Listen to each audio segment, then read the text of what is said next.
completing a trig identity. So we've been given the left side of an identity. We want to try to fill in the right side, or at least a possibility for the right side. And the way we're going to do that is by using a graph. Here's the idea. We're going to go to the calculator. In the y1 line, we're going to draw a graph of this function. And our hope is that what we see is something that we're reasonably familiar with, something that has a simpler equation that we might recognize. Let's go to the calculator and take a look. So I'm in the y equals area. Let's see, I'll have to open a parentheses to type in that numerator since it had a couple of terms on it. I've got cosine x, and then for cotangent x, let's see, I think just in case I'm going to open another parentheses there and type 1 over tangent x. I'll close that off, and then that's being multiplied by sine x. And then I will close off the entire numerator and then divided by cotangent x. So again, I think just to be safe, let me type parentheses 1 divided by tangent x and close all that off. Okay, so I think I've got it now. I'm going to go to the Z trig window. So zoom 7, and let's see what we've got.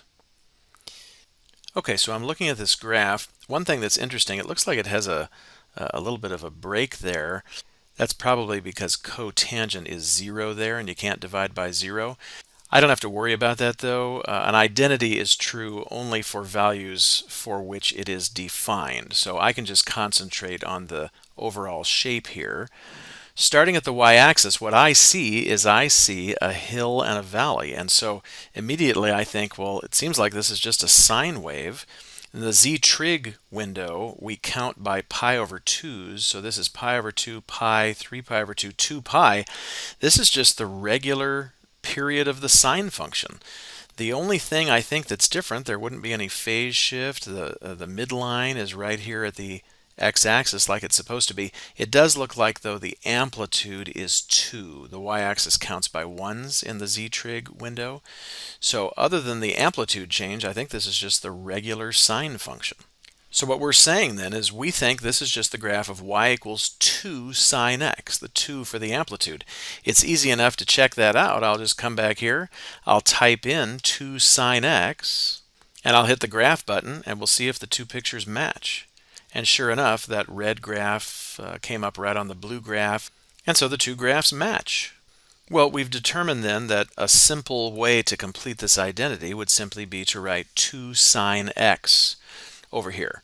We've convinced ourselves with a graph. Now let's go through the verify process and convince ourselves with some algebra. I don't think there's anything I can do on the right. All the work is going to be done here on the left. Let's see, I'm seeing that I could switch everybody to sine and cosine. So both of those cotangents could be rewritten as cosine over sine. That works out very nicely on the top because these two sines wipe each other out. The only thing I have left on the top is a cosine x plus another cosine x, which is 2 cosine x. The bottom is still this fraction.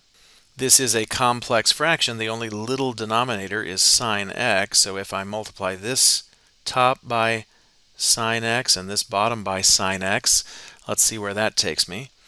Let's see, on the bottom, I guess this sine x and this sine x would wipe out.